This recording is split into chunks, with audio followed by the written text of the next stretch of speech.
DMTV Info, votre chaîne d'information en temps réel. La politique, la santé, le sport, les faits de société, la musique, les rumeurs et bien plus encore. Vous découvrirez cela dans notre chaîne DMTV Info.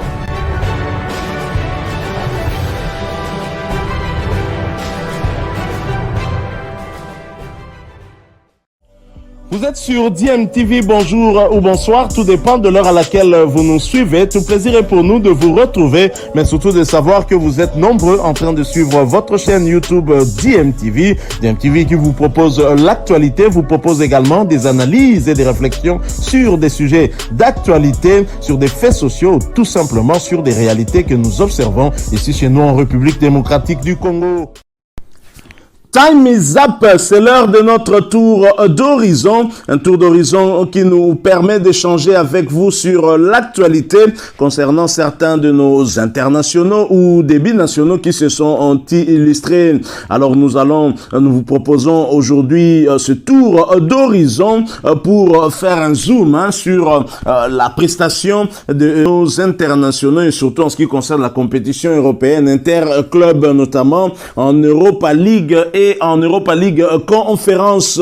Et nous débutons ce tour d'horizon par la Grèce où l'Olympique de Marseille devait absolument confirmer son résultat du match aller face à PAOK dans le cadre des quarts de finale retour de l'Europa League.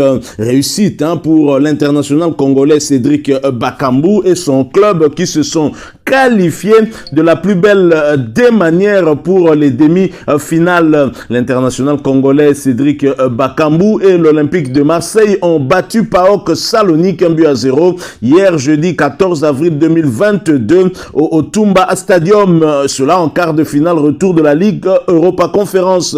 L'unique but de la rencontre a été inscrit par Dimitri Payet qui s'est à nouveau illustré après son joli but du match aller. C'était à la 34e minute de jeu sur une passe de Matteo Guendouzi.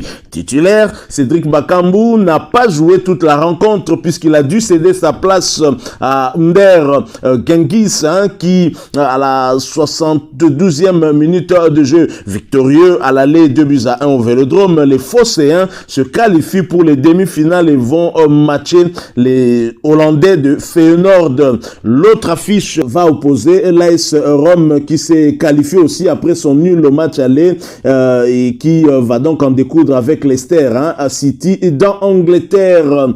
Très belle prestation donc pour Cédric Bakambu qui avait été titularisé par son entraîneur Jorge Sampaoli, contrairement en tout cas à tout ce qui a été raconté ici par le journaliste entre guillemets très expérimenté Kabulo Mwana Kabulo qui s'en était pris à Yannick Yalabolazi ainsi qu'à Cédric Bakambu au lendemain de l'élimination de la République démocratique du Congo lors des barrages de la Coupe du Monde Qatar 2022 avec ce cinglant 4-1 contre les Marocains à Casablanca. Cédric Bakambu n'avait pas été épargné par des critiques.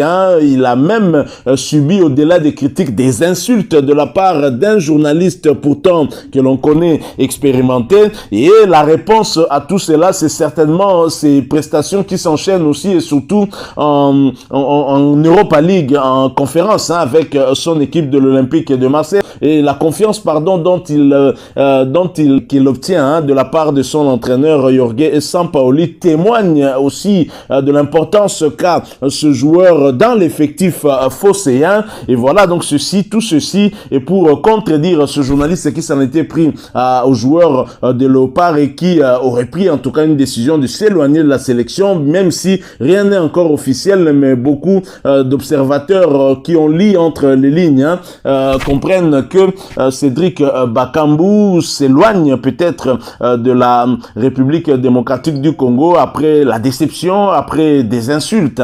Voilà donc. Alors tout ça c'est pour dire que si nous avons des Congolais qui se retrouvent dans le dernier carré de l'Europa League, on peut donc citer Cédric Bakambu puisque avec Arthur Maswaku, ce sont les seuls internationaux congolais qui se retrouvent dans le dernier carré d'une compétition européenne européenne interclub. Donc c'est pas rien. Un peu de respect, s'il vous plaît, à nos joueurs qui font la fierté de ce pays. Europa League conférence, Europa League tout court. West Ham de Masuaku se qualifie en demi-finale alors que le Barça quitte la compétition après une défaite 2-3 à domicile. West Ham United Club où évolue l'international congolais Arthur Masuaku Fuka s'est imposé sur la pelouse de l'Olympique lyonnais 3-0. C'était également hier jeudi 14 avril 2022 en match comptant pour les quarts de finale retour de la Ligue Europa.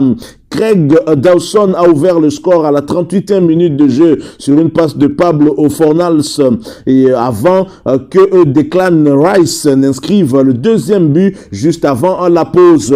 Au retour des vestiaires, Jarrod Bowen marque le but du chaos à la 48e minute de jeu. Et dès la 48e minute, le jeu était déjà fait, tout était plié. L'Olympique lyonnais n'avait plus espoir.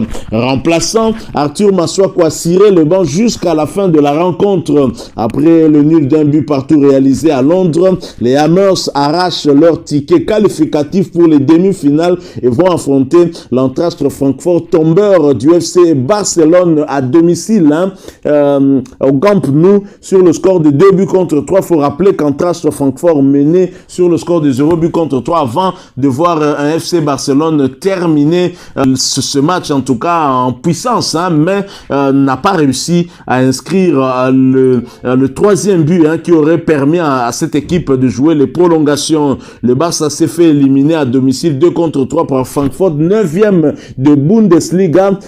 Après le nul d'un but partout en Allemagne, les Barcelonais espéraient en tout cas peut-être avoir fait le plus dur. Et justement, en parlant de Barcelone, une déclaration de Frédéric Hermel, journaliste RMC Sport après la défaite du Barça en Ligue Europa. La plus grande débâcle pour le Barça n'est pas cette élimination de la petite Coupe d'Europe à domicile contre le 9e de la Bundesliga, mais le fait qu'il y ait eu 30 000 supporters allemands dans le stade, la plupart avec des places vendues par des abonnés barcelonais. C'est cela en tout cas ce qui est terrible. Effectivement, si les Barcelonais ont préféré vendre leurs places aux Allemands, c'est dire que ces derniers ont poussé quelque part les Allemands à arracher cette victoire dans leur propre stade. Ils ont préféré gagner de l'argent au lieu d'aller eux-mêmes supporter leur équipe et pousser le FC Barcelone à la victoire. C'est dire que le club de Francfort s'est senti à domicile chez soi, puisqu'avec 30 000 supporters qui donneront de la voix et cette voix qui sera entendue, très clairement, les chances, en tout cas, si on peut compter sur le 12e homme, c'est du 50-50 maintenant. Et donc, c'est incompréhensible. Alors que le FC Barcelone était, avant cette débâcle à domicile, sur une très bonne dynamique. On n'a pas compris ce qui s'est passé et le club qui finalement avait un nouvel objectif, ce qui était de remporter peut-être cette Europa League avec l'arrivée de Xavi et les choses qui bougeaient. Et voilà que l'équipe est éliminée. Même score que le Real Madrid, mais le Real se qualifie. Le FC Barcelone pleure. Triste réalité. Alors nous allons terminer ce tour d'horizon en revenant ici au pays pour parler de l'unique club qui reste en lice pour une compétition africaine interclub. Nous en parlons après cette courte pause.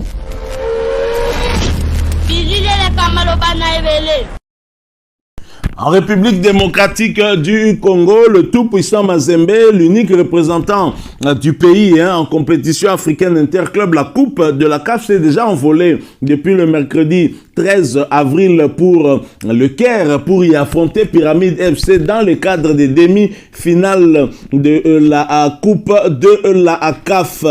Mais nous allons faire un petit zoom quand même sur cette équipe, puisque 3 avancantes ont disparu des radars. Nous voulons essayer d'avoir quand même de leurs nouvelles, puisqu'on n'en parle plus. On parle des jeunes joueurs qui arrivent, mais personne ne fait allusion à ces 3 avancantes qui ont quand même qui étaient titularisés il y a quelques temps, mais dont on n'a plus eu de nouvelles.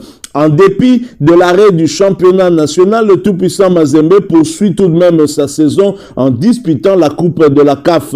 Les Corbeaux se débrouillent plutôt bien dans cette compétition africaine malgré l'absence de prestations locales Le technicien français du tout-puissant Mazembe Anglebert, Franck Dumas, et ses hommes se contentent des séances d'entraînement pour préparer leur match africain. Mais une particularité se fait remarquer chez les Noirs et Blancs. Depuis quelque temps, 3 avant-centres du club ont vraisemblablement disparu des radars, absents des listes des convoqués. Il y a Jean Baleké, Kelvin Bileko, Joël Béa, et si la dernière apparition de Jean Baleké Otos remonte au 27 février contre Coton Sport lors de la 3e journée de la phase des groupes, pour les 2 autres, il faut remonter encore plus loin pour les retrouver, en tout cas pour avoir trace de leur apparition dans une rencontre du tout-puissant Mazembe. Les dernières sorties de Jefteki Tambala, qui a montré une certaine régularité,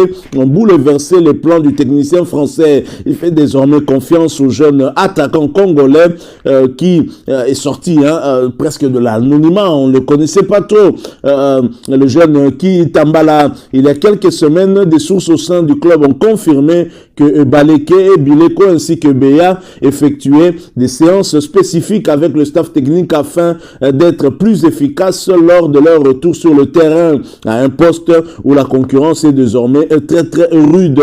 Aucune suite jusqu'à présent, c'est donc une affaire à suivre. Donc voilà qui met fin à ce tour d'horizon. Ce tour d'horizon où nous avons voulu plus faire un zoom sur nos 2 internationaux qualifiés pour les demi-finales en Europa League et en Europa League Conférence, même si un était titulaire, un a joué, un autre est resté sur le banc et n'a pas joué du tout. Si vous avez aimé ce sujet, laissez-nous un maximum de j'aime. Merci de partager avec nous votre point de vue en nous laissant un commentaire. N'hésitez pas à vous abonner à cette chaîne DMTV si vous n'êtes pas encore abonné, et n'oubliez pas d'activer la petite cloche de notification, celle qui apparaîtra une fois que vous serez abonné. Encore une fois, merci à vous, avec espoir de vous retrouver bientôt dans un autre sujet d'actualité. En attendant, portez-vous bien et DMTV vous dit au revoir.